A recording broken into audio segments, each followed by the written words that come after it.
The very warm June 2025 Finance Committee meeting. Excuse my choppy mouth. I've just had a generous wintergreen lifesaver, which may become the new cult classic of the summer for fresh breath. What? We could all use a lifesaver these days, I feel like. Anyway, David, public speakers, please. Good morning. We have 4 public speakers today. The first one will be Lisa Daglian, followed by Murray Bowden.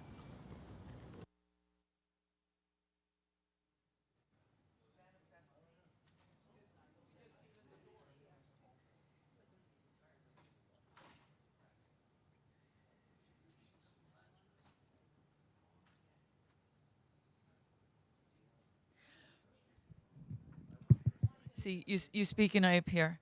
Hi, good morning. I'm Lisa Daglian, Executive Director of the Permanent Citizens Advisory Committee to the MTA PCAC. Welcome. Money makes the world go around, but our region wouldn't move without the MTA. And that's clear with the continuing increase in ridership across transit and the railroads. The good news is it's also being reflected in year-to-date operating revenue and is above the financial plan forecast. Yes, toll revenue is up too, but that's also good news since some of that money helps pay for critical improvements to our vital transit infrastructure. We remain concerned about the vacancy rates and positions they represent, including too many maintenance and operating openings in transit. I'm sure that we were all hoping to be past the "we're running as much service as we can" notifications. Hopefully the work being done in the system and new rolling stock will help bring more people in, along with the ads that you're running. The change in the alcohol advertising policy will surely garner comments. Clearly, this was, and could be a significant source of revenue. Ensuring that timing of when ads are up is adhered to could be challenging, especially when it relates to typical student commutation hours. We hope that someone is on top of holidays, half days, and the like. I'm curious as to whether this will eventually apply to cannabis, currently excluded along with tobacco products. The procurements have gone or will go through their appropriate committees, but one stood out. Ratification of the gatekeeper system contract for the Long Island Railroad recording monitoring upgrades.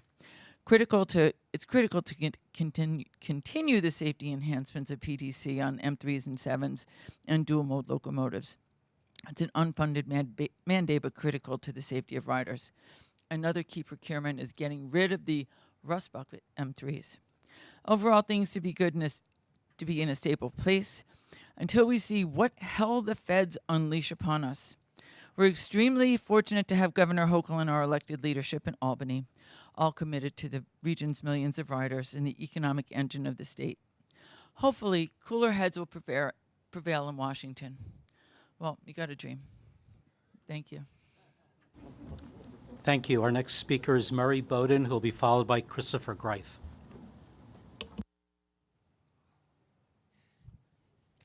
Gotta hold on to this.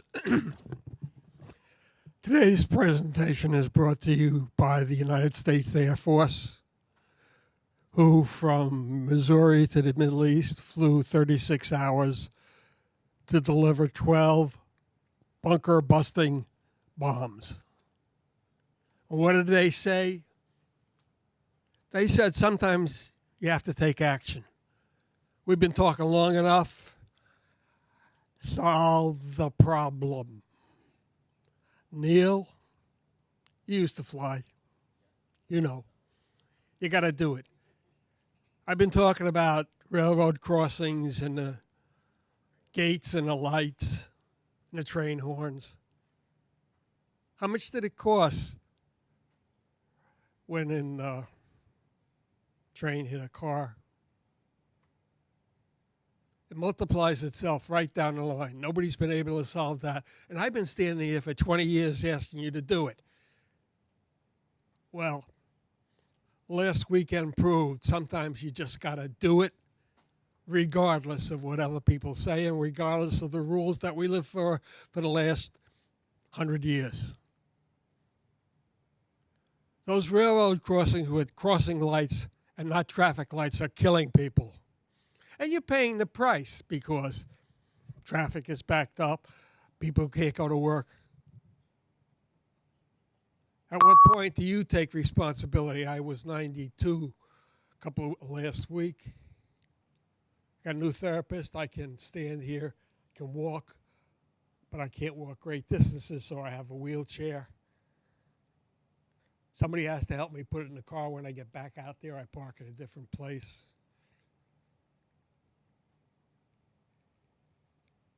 You're looking at me, I'm looking at you. You're responsible. I can't do this. I don't care what the rules say. Change the lights to traffic lights, save lives, save time, save money. This is about money, fellas, and saving lives, and maybe just society. Thanks. Thank you. Our next speaker is Christopher Greif, will be followed by Jason Anthony.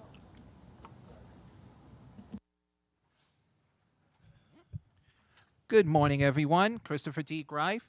As you know, next month is ADA 35. Disability Pride Month celebrates their 10th anniversary as I wear this nice tag.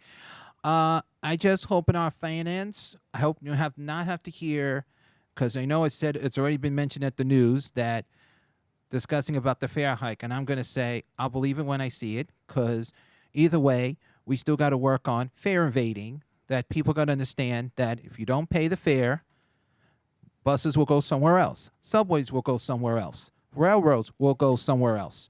But as a reminder, finance is, as we look at the books, we look at things, ridership is going well.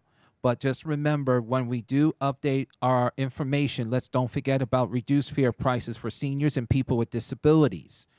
As we need to make clear, because a lot of people are always concerned saying, when is the 30-day pass? When is the weekly? Which they don't get that, which I tell them that it's there, but just read the stuff on the website or read it on a pamphlet. We just need to work on a lot of good things, which we are. In the last 6 years, we have. So I want to thank the Finance Committee on an excellent job what they've been doing and breaking it down. Thank you, everyone.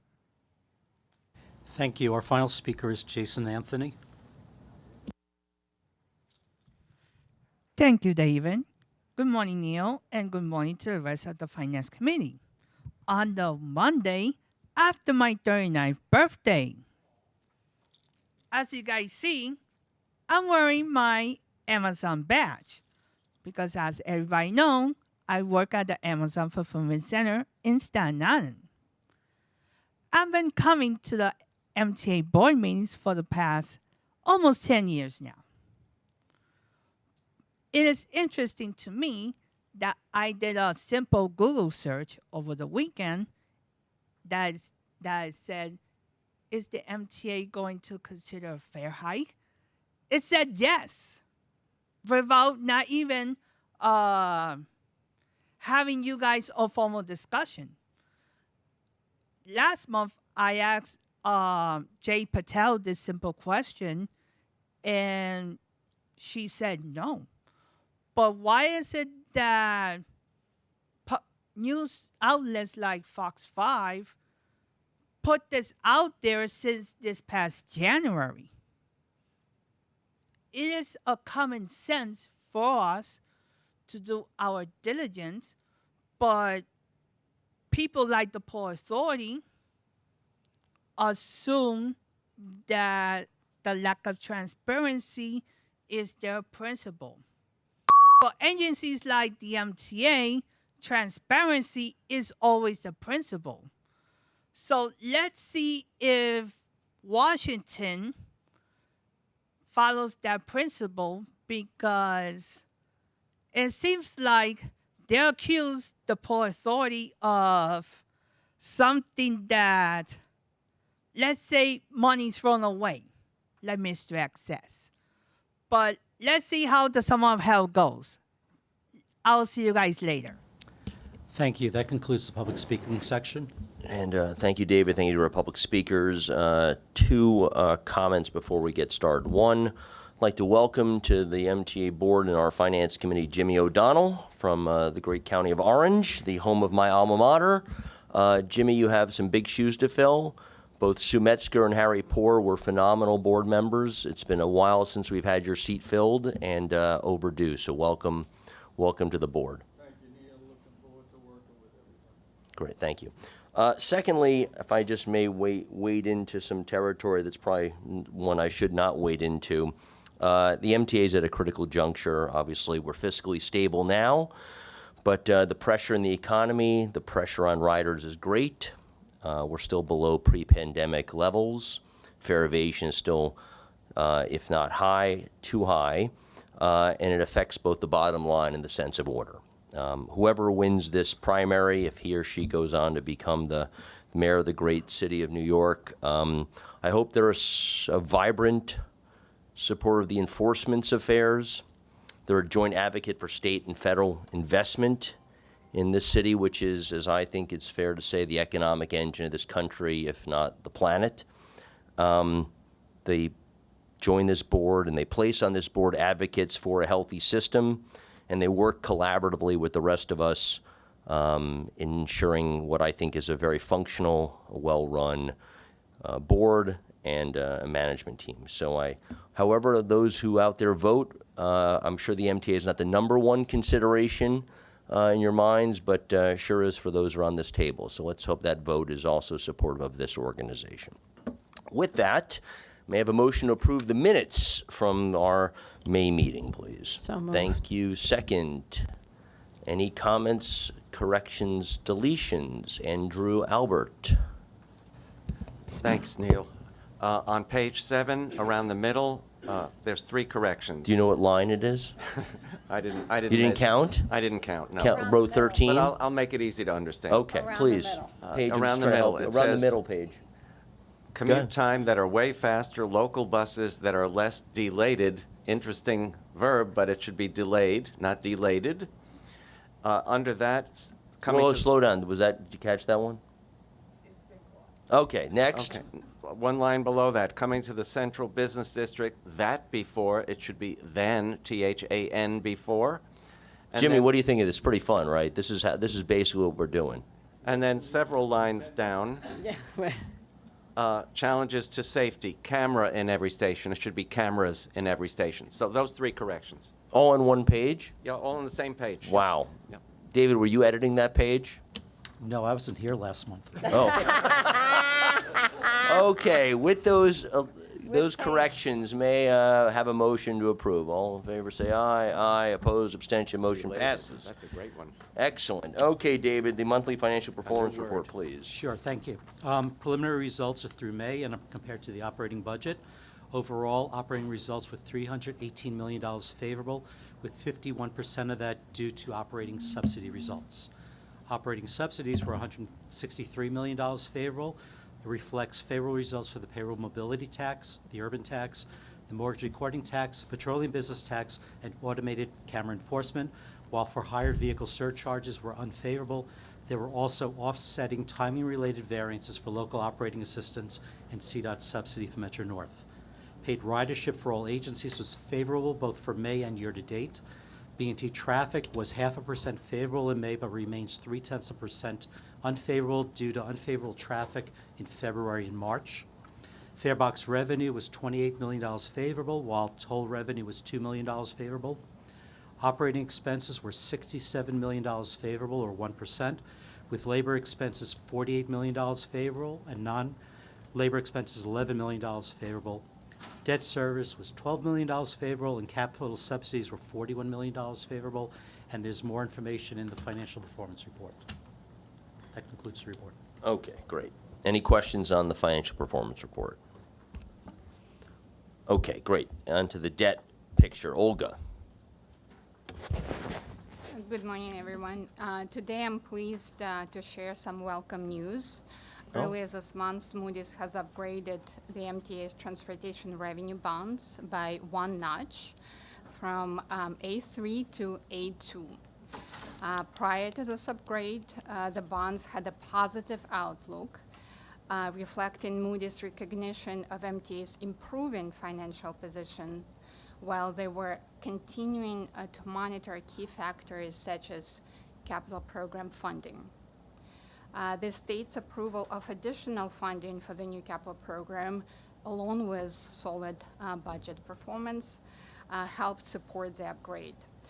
This improved rating will be beneficial as we prepare to return to the market with a new transportation revenue bond issuance later this year.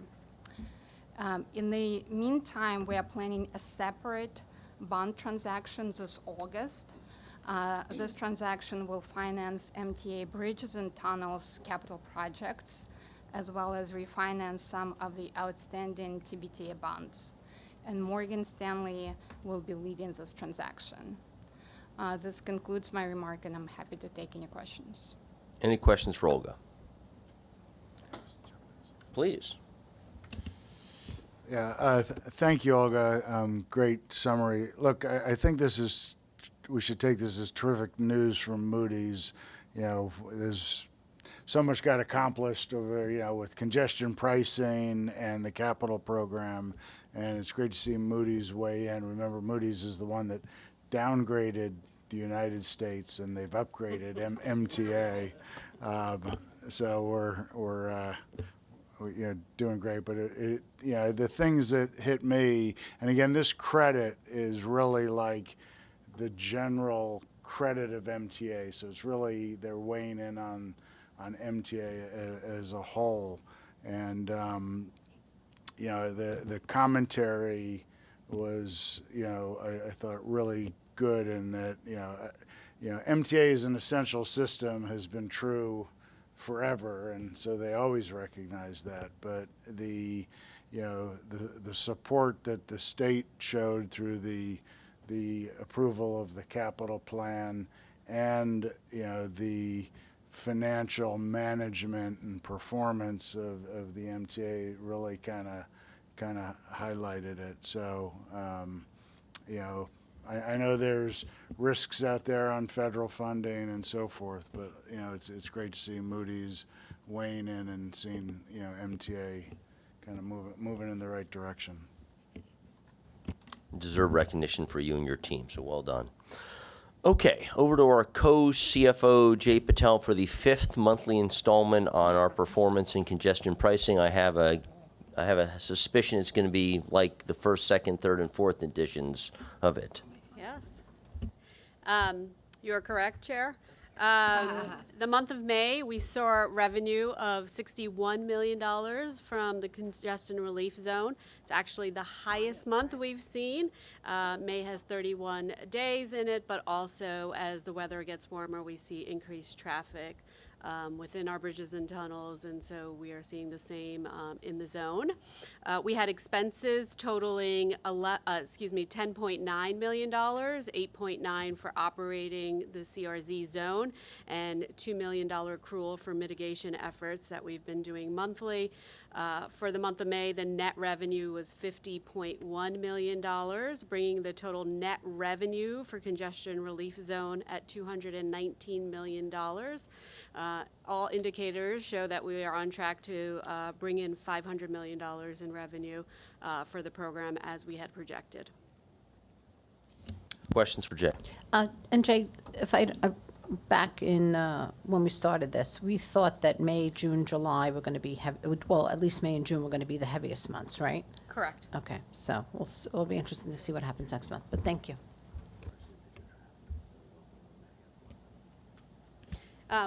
I'd like to add that the traffic is continuing to be down as a percentage of May, as we had projected, in the earlier months. So we continue to see the benefits of the congestion relief zone on traffic, as well as the monetary aspect that we report in finance. I feel like we have to also track the Broadway performance. That seems like another one of the metrics we like, so right. Maybe we'll see that as a companion stat. All right, well, thank you. Any other questions for Jay? All right, hearing none, back to David for non-procurement action items. Thank you. We are seeking board authorization to make the annual payment for the New York State assessment on the MTA and its constituent agencies for the Public Work Enforcement Fund for calendar year 2025.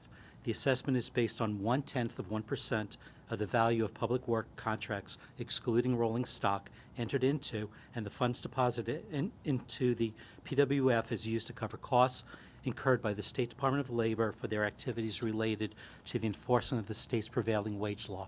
That's not enforcement on the MTA. That's a general fund that they use statewide. Consistent with an agreement between the state and the MTA, the 2025 payment of $5.5 million is based on an estimate for 2025 contracts, as well as a truing up of $159,000 between last year's estimate and the actual assessment based on 2024 contracts, for a total payment of $5,637,845. Okay, give a motion to approve, please. Thank you, Hayda. Second. Thank you, Sammy. Any questions? All in favor say aye. Aye. Opposed? Abstention? Motion passes. Thank you very much. Lizette. Good morning. We're seeking board authorization to make changes to the MTA's advertising policy that establishes standards for the content of advertising on MTA property. There are 5 changes in total. The first change to the policy clarifies that the scope of the policy applies to all MTA properties, including station advertising, billboards, and digital properties. Second, the changes clarify the requirements for large format advertising to include advertising that physically wraps and covers all or nearly all of the exterior surfaces of subway cars, train cars, or buses. And 2, any other ad that appears on MTA property that is an equivalent or of greater size. Any ad which predominantly displays the unclothed human body, and regardless of the nature of any clothing items depicted, will not be accepted in such formats. Third, the policy clarifies that the MTA's position on alcohol advertising, which is to maintain alcohol as a prohibited category with some exceptions. The proposed exceptions recognize the new tools like digital screens that can be used to diminish the greatest possibilities for exposure for children and prevent ads from being targeted to any particular geographic community, and are informed by peer transit agencies' own policies around alcohol. Those exceptions are on digital displays within stations or attached to station exteriors or interiors of rail cars and buses, except during typical student commutation hours, on static displays inside major commuter rail hubs and stations adjacent to large venues where alcohol is lawfully sold, in train wrap format only on one train line, the S shuttle train between Times Square and Grand Central, and on billboards, but not where readable within 500 feet of a school, playground, or place of worship. The fourth change reassigns the responsibility to issue final determinations regarding decisions by the MTA's advertising committee. Such final determinations will not be made by the MTA's chief administrative officer or the designee. The fifth and final proposal for board approval include administrative and textual cleanup that would not materially alter the types of advertising that are displayed in the MTA system.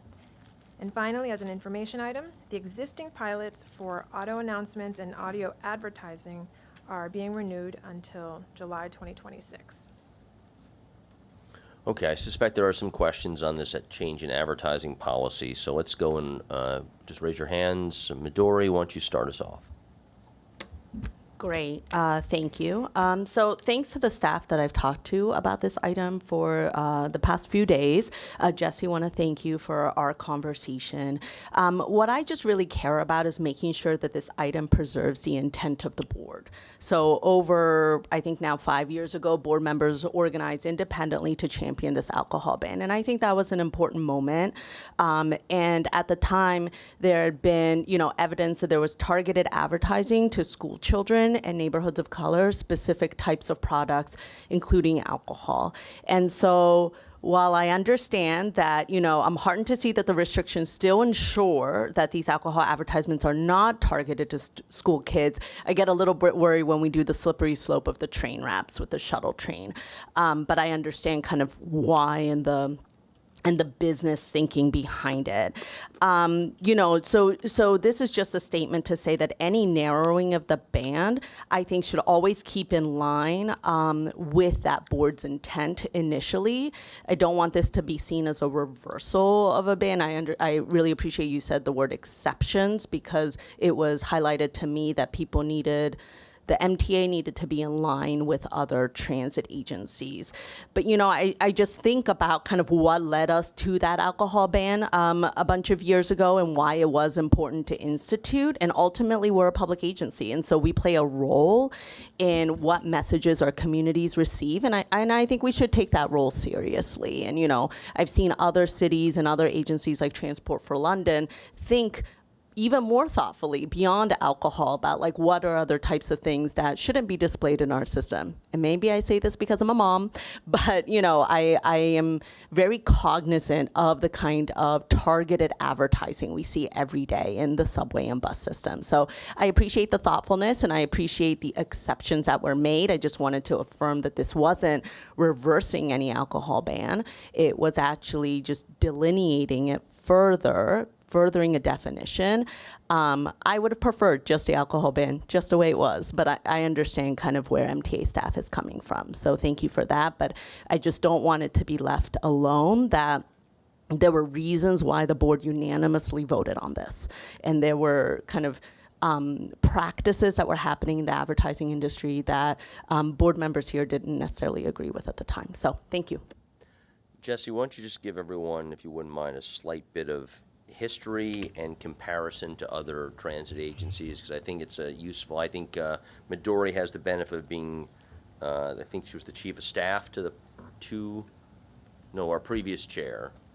And so I think not that we don't have board members. Some board members, this is their first meeting, so they're not familiar with the ban at all and may remember the famous bar car days, et cetera, et cetera. So maybe you just give us a little history lesson and then a comparison to other agencies that promulgated this move. Yeah, absolutely. And so I'm Jessie Lazarus. I'm Deputy Chief of Commercial Ventures, but also chair the Advertising Review Committee at the MTA. And and so one of the things that the ad committees, there's 3 members, and one of the things that we do every day is we review advertising that our vendors Clear Channel for the billboards and Outfront for the in-station and rolling stock advertising program submit.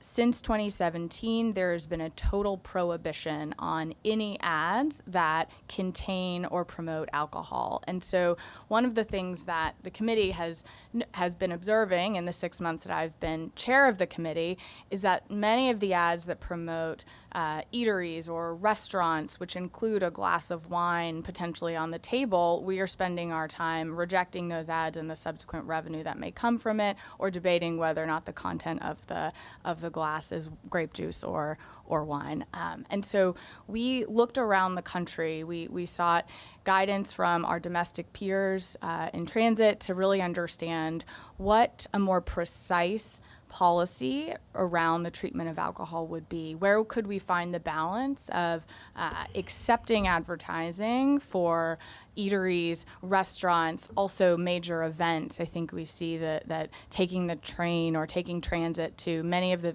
events in the region have sponsors who happen to be alcohol brands, and under the current policy, those are also prohibited from advertising in our system. And so we saw guidance from across the river with PATH and New Jersey Transit. We also looked at Chicago, Philadelphia, Boston, and Washington, D.C. And we found that while many of those systems treat advertising their policies are silent on ads, there are some, like Chicago, who found the right balance and the balance that we were seeking, where advertising alcohol is still prohibited generally, but with some exceptions. And the exceptions are to diminish the exposure for children and to make sure that alcohol may not be targeted in any particular geographic community. A few things have changed since the board sought this total prohibition or enacted a total prohibition, the most significant of which is the proliferation of digital screens in our system. And so digital advertising allows us to add the limitation that brands and advertisers may not target any particular community. We can ensure that the programmatic advertising that comes out digitally in the screens is actually randomized and can be seen anywhere, but also excluded during certain periods of time. And I would say, Board Member Valdivia, I also am a mother and think a lot about the kinds of exposure exposure and what the experience of riding in the subway with my kids is. And we thought a lot about that as we found the right balance in making these recommendations to the board. Okay, other questions?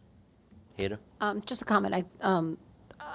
It sounds to me like it was a very, very thoughtful exercise that you went through, because, you know, as someone who lives in Queens, every time you step off the 7 train during the last 2 weeks of August and September, you know, you're flooded with, you know, Heineken Green, but yet we don't capture any of that revenue. So it sounds to me like we made a very, very good decision. And I asked Jay what we think additional revenue will be, and she said it's between $7 and $10 million. So it does help. It really does. So thank you.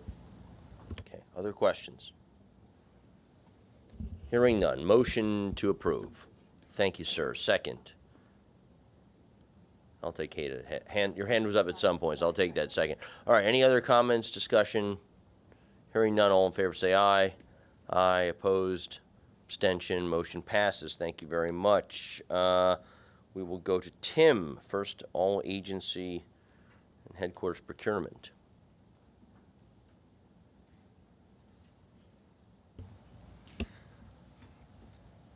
Good morning. We're excited to present a request to award the base contract to Alstom Transportation to design, manufacture, test, and deliver 316 railroad commuter cars and related apparatus, 160 for Long Island Railroad, followed by 156 for Metro North Railroad. These cars will replace the M3s for Metro North and allow Long Island Railroad to retire the M3s who were replaced by the M9s, which were replaced by the M9s, but have been extended in their service to support the Grand Central Madison service expansion. The final price for the base contract is $2.304 billion, and it has been deemed fair and reasonable. The contract also includes options for the railroads to exercise from 100 to an additional 242 additional cars, up to 180 for Long Island Railroad and 62 for Metro North Railroad to support ridership growth if necessary. Pricing is subject to escalation on formulas and price indices set forth in the contract. Board approval will be sought before the options are to be executed. The MTA had 3 conditional qualified proposers, only 2 proposed of those builders. One was barred by an act of Congress, and the other was acquired by Alstom. Despite the fact that we were forced into this negotiation with a single car manufacturer, negotiations produced savings of $395 million for the base and apparatus and 11 months of schedule savings. That's 5 months during the design phase and 6 months during the car production phase.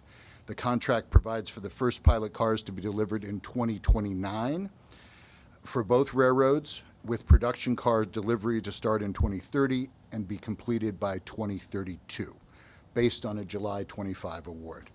The contract was procured federally and fulfills MTA's FTA grant requirement for Grand Central Madison and will comply with the FTA's Buy America requirement of 70% domestic content.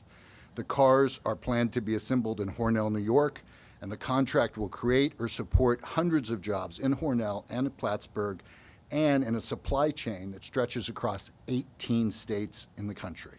I submit this procurement for your consideration. Wow, that's a big number, $2.3 billion. Jimmy, you're here at a very special board meeting. You don't get all this fun stuff, alcohol policy, multi-billion dollars to spend.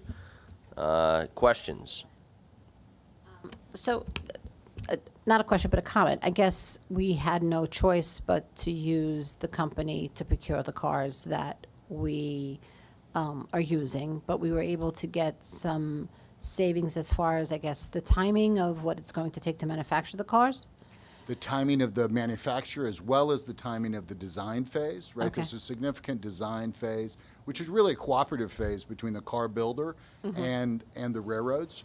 because design submittals have to be approved and modified and reviewed to make sure that the car is meeting its technical specifications and will meet its operational reliability requirements. So we're getting schedule compression in both of those phases, and we were able to get significant cost reductions. 14.6% is what that $395 million represents from the pricing that we received just last fall. Okay. And strange question: are these cars guaranteed, warranted? Like what? Yeah, Do we buy a warranty? Like what? There's a complicated warranty structure. There's a base warranty on the cars, but there's also certain subsystems that have extended warranties. So, these cars are, by their nature, an integration of scores of different subcomponents and subsystems from different manufacturers. So there's certain components which are new and we're utilizing new technology. There's other components where we're leveraging existing designs that we're using on the M8s or the M9s because it's service proven, we know its reliability, and we know how to maintain it. Okay. Midori? Thank you. Thank you, Chair. So this is exciting because I know the M9s have been quite a journey, but and the options make sense. I'm curious, this is award in 2025, and I think you said delivery in 2032. Do you feel like that that time period is typical, and is that what we'll see in our future rolling stock as well? Yeah, these are the 9As, right? We're Yeah. assuming that we're going to award the contract in the next month. There's obviously some, security requirements and administrative things that have to take place before the contract can be awarded, if it's authorized by the board later this week. But this is a typical type of schedule, right? There's a long design period, right? There's a lot of engineering that goes into the production of a new car fleet, even when it's leveraging component and subsystems that have already been used before. And the delivery schedule ramps up to a pretty significant 6 cars per month. And the way the cars are going to be delivered is the Long Island Railroad base cars will be delivered first, and then the Metro North cars will be delivered after that. And that's great. And all the M9s will be, for Long Island Railroad, will replace the M3s? These are the M9As. Right, M9As, I'm sorry, yes. The M3 fleet for Long Island Railroad was replaced with the delivery of the M9s from Kawasaki earlier, yes. but because of the increased service from Madison, a subset of that fleet was extended into continuous use. Thank you. Rob wants has to get in here. something to add to that, or correct. Midori, just to clarify a little bit, we begin delivery in 2029. Okay, thank and you. The production, they begin in service in 2030. Final delivery of the complete base order will be 2032. Okay. Yeah, the pilot Yes. cars come in 2029. Great. The production cars start arriving in 2030. 2032 is the final delivery. Can I interrupt? Rob, are you presenting anything on this at the Metro North or the committee or the joint committee? No? Okay, fine. All right. Midori, anything else? Jimmy, and then Sammy. Thank you. So you mentioned upstate New York, Cornell, and then you also mentioned 18 other states having a piece of this. Can you break out how much is New York and how much is not New York? So I can't now, but we can follow up with that, right? There's certainly, some of the major subsystems, like the propulsion system, is Alstom's own build, right? And, the way car manufacturing works now, right, it's a very global market. So there's, parts that are assembled into subcomponents, they're assembled into, complete component assemblies and subsystems. So there's a lot of different inputs that go into the final assembly of the car. But the final assembly and the production of the car will be primarily scheduled to be at Hornell, New York. There's also going to be some engineering support that works out of Plattsburgh, where Alstom also has a plant. Alstom, of our car manufacturers, has the biggest New York State footprint. And then the supply chain is a combination of, as I highlighted, some domestic sources and international sources as well. But because of the Buy America requirement, 70% of the cars are domestic in content. Thank you. Tim, it wouldn't be, sorry, good, Jim, go ahead. No, that's fine. Thank you very much. And the previous alcohol advertising was, I grew up in the bar business, so that was a tough vote for me. So. It's great. It's funny. Could you provide Jimmy at some point, maybe? I'm sure Alston can pull Absolutely. together some report about by state on some level of abstraction. Absolutely. All right, Sammy. You know, it was really remarkable to see how our market share, how the market share of not just us, but the United States has dwindled for this type of rolling stock. And, you know, we know that the M9s were subject to a lot of extraordinary events, and that caused, you know, delay, and as we'd say, cirrus, you know. And I just really like to understand, you know, now I think it's worth, from our perspective and this board, I think we do a lot not just to consider our future selves and future, you know, iterations of this agency, but, and it's a lot, just recognizing that you're now, you know, taking the charge on Rolling Stone as its own focus. But what is the industry at large? You know, what are we doing? Not beyond just the MTA. I know we're the biggest, and you know it's very easy here to, you know, center the world around us, but we're not. And what is the industry at large doing to make sure that we are less subject to, you know, extraordinary events? Because it seems like we're not going to have the luxury of not having extraordinary events for the foreseeable future. No, those are great points, and we're going to have a presentation later today in the Capital Committee, which really sort of talks about the Rolling Stock Program Office, which was created and I'm leading to respond to the market changes and change the way we acquire, but not just acquire, but think about our fleet management from a total cost of ownership perspective, but respond to some of those issues. For these cars, right, for you know, electric EMUs that are for commuter rails, we're only 2% of the global market now. So that has led to, you know, consolidation. It's led to difficulties getting manufacturers and sub-suppliers to comply with the Buy America requirements. And as you alluded to, you know, it was a long journey with a lot of financing issues, as well as, you know, COVID and the market conditions for the car builders we had in the procurement to be able to sort of keep this procurement, get it back on track, make sure it delivers for Long Island Railroad, but also replace the M3s for Metro North, which in the original procurement, that was just part of the option to achieve the results that we're presenting today. So I'll grab some popcorn when I have a break and save it for more questions for the presentation. Mark. Thank you. Tim, first of all, I want to congratulate you and your team, and thank you for a long, strange trip it's been. You've had many challenges in getting this new rolling stock, and you've presented it today. And the conversations and the accessibility to you and your staff has been fabulous to explain everything that's gone through and where we are. And this is a tremendous cost expenditure.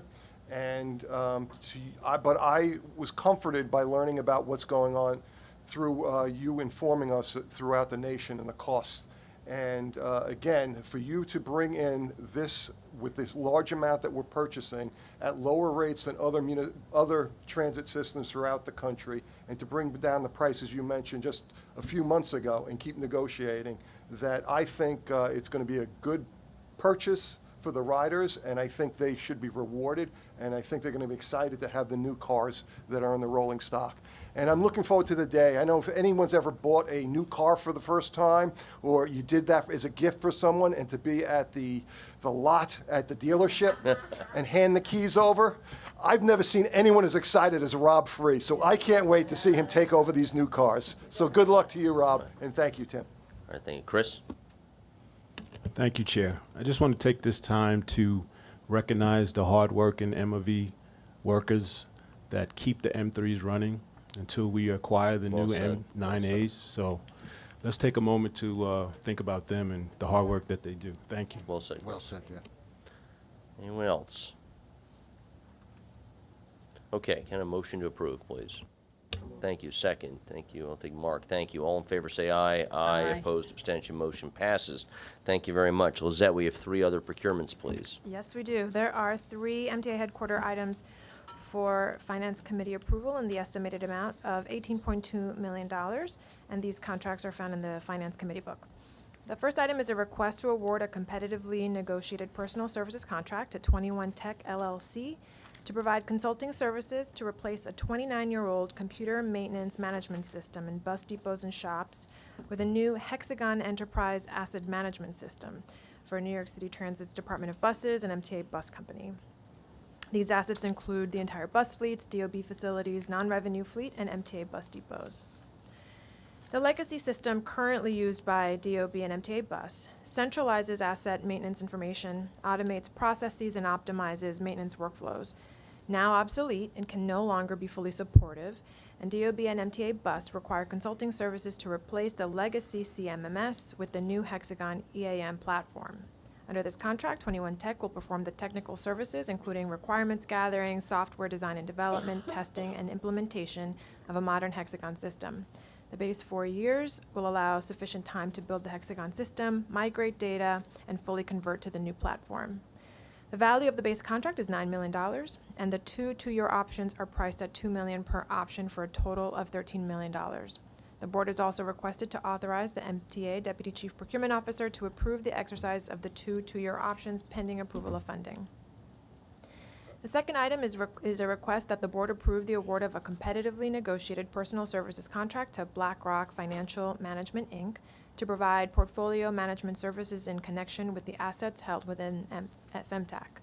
The MTA's current contract in place for portfolio management services with BlackRock expires on July 31st, 2025.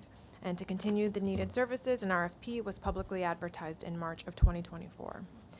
BlackRock offered the MTA the best value from a technical and cost perspective. Its proposed staff have extensive experience managing portfolios with captive insurers, and the firm's proposal offered an innovative and thorough approach to investments. The initial contract term is for 3 years beginning August 1, 2025, with 2 one-year extension options to be exercised at MTA's sole discretion. The total amount is for the 5 years is not to exceed $2.9 million. The third item is an award of a competitively negotiated miscellaneous service contract to Tango Analytics to furnish and implement an MTA-wide energy management system for utility billing data management and efficiently and cost-effectively manage MTA's energy use through data collection, reporting, monitoring, and user engagement. Work under this contract replaces the current EMS system that has been in place since 2015. The proposed EMS serves as a bill management system for the MTA, managing up-to-date and historical billing and consumption information for our utilities. Over the 2019 to 2024 time period, the annual average bill auditing savings were approximately $2.4 million. Tango will migrate energy billing data and establish the MTA's energy providers the necessary interfaces to upload new bill data into Tango's EMS. The estimated amount for this contract is $2.3 million for up to a 5-year period, a 3-year base and 2 one-year options. The board has also requested to authorize the MTA Deputy Chief Procurement Officer to approve the exercise of the 2 one-year option pending approval of funding. Okay, who said we don't have a vibrant services industry with a management system for buses, a management system for finance, and a management system for energy? We'll take those as a group. Can I have a motion to approve these 3 management contracts? Thank you, Mark. Second, Haida. Thank you. Any discussion? Hearing none, all in favor say aye. Aye. Opposed, abstention, motion passes. Thank you, Lizette. Sir, do you want to say something? No. Oh, you're grabbing your mic. Okay, great. All right, now we have information items. Lizette, you have a couple, please. Yes, there's one information item for the Long Island Railroad as follows. It's a request that the board formally ratify the declaration of an immediate operating need for the award of a 3 contract to Gatekeeper Systems USA, Inc. for the provision of federally mandated equipment to replace LIRR's current audio-visual recording monitoring system on certain locomotives and other forward-facing cars. There's one information item for New York City Transit, which is that a request that the board ratify the declaration of an immediate operating need and approve the award of an emergency repair service contract on the R251 vacuum train 4 to NEU International Railways. For Chris, Ed, and Jimmy's benefit, just as a reminder, the information items are just that. They are presented to other committees for approval, but for purposes of awareness, because they are sizable financially, they are shared with us here. So they were just effectively storytelling, if you will. So thank you, Lizette, for that. On to David Florio, who usually is Mr. Cleanup here on real estate. Sir, the floor is yours. Mr. Chairman, real estate has 4 transactional action items for consideration and approval. The first is for MTA Metro North Railroad and includes a amended and restated easement with Congregation Moxie K. Hadass. Hope I respectfully Sounds good pronounce it. enough. Keep going. For property along the Paramount line in Spring Valley. It is a change in the use of that easement in association with their school. The second and third items of MTA Long Island Railroad and includes a license for Burlington Northern Santa Fe Railway Company for the use of a parcel of land and sidetrack along the Central Branch in connection with the Ryder Cup Golf Tournament in Uniondale. And also we have a license with PHQ Enterprises for property on the Montauk Branch in East Hampton for the storage of air conditioning equipment connected with their adjacent use. And the final item is for MTA Bridges and Tunnels. It is an amendment to the license agreement with the National September 11 Memorial and Museum for the use of a battery parking garage in connection with the Tribute and Light ceremony. Could you just enlighten those on the board for what the Piermont line is? Because that's not a line. It is an abandoned line. It's an inactive line, and we've leased portions of it out over the years. It's west of Hudson. Yeah, Rockland County, yeah. And there is in addition one information item, which is the report on agreements entered into directly by the real estate department pursuant to board policy. Happy Okay, to we'll answer any take these 4 as a group. May I have a motion to approve these 4 real estate items? Thank you, Sammy. Second. Thank you, Mark. Any discussion? All in favor say aye. Aye. Opposed, abstention, motion passes. I should have done this Trumpian-like at the beginning of the meeting by saying that we had a big announcement for you at the beginning to keep you in your seats. I forgot to say that, but we have a big announcement for you. So the floor is yours, sir. Thank you. Thank you, Neil. A couple items. First, want to welcome Jake Luce into the CFO tower. He will be Deputy Chief of Management and Budget. Jake comes from transit, where he did a lot of strategic work, as well as a great career in the private sector. And so, Jake will be joining David Keller and Steve Weiss as our leadership team in terms of management and budget, and really as we continue to drive our efficiency, savings, and strategic financial planning. Number 2, I'd like to inform everybody that Jay Patel, our co-chief financial officer, will, after the July board meeting, become the sole CFO of the MTA and taking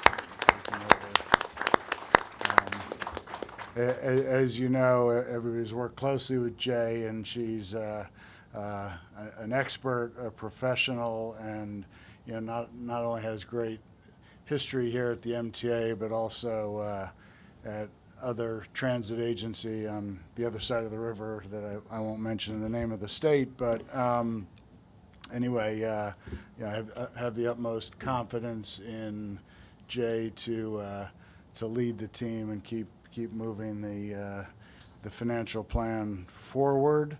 I will not be fully departing, so you'll as excited as you may have felt for a moment that good Kevin's gone. I'm going to stay on as a senior advisor focusing on capital financing and strategies. So, continue to work with the team in many areas. Jay the transition will take place, like I said, after the July board meeting, but Jay's really taking the leadership and will be presenting to the board the July financial plan. So that's all I got. Thank you. Please, go ahead, Sam. I just, I've been on the board 3 years, which I've learned in MTA time is like 100. I've been impressed so many times by Kevin, your leadership, and the teamwork of the two of you. And if nobody realized or appreciated how good you were yet, they should, by the clear evidence that you chose to mic drop right after an uptick in the bond rating. But we know Jay is good enough to get us another one. So thank you both, and we hope you do get a little bit of your life back to enjoy just a little bit more. That's great. You're joining us for the July board meeting, is that right? I will be here. Okay, so I'll reserve excessive praise for you. Then, Jay, congratulations, and we'll of course give you a sufficient on-ramp for praise when that comes. Any other comments? Okay, motion to adjourn then. Thank you. All right, thank you. We'll see you later. Good deal. Congrats.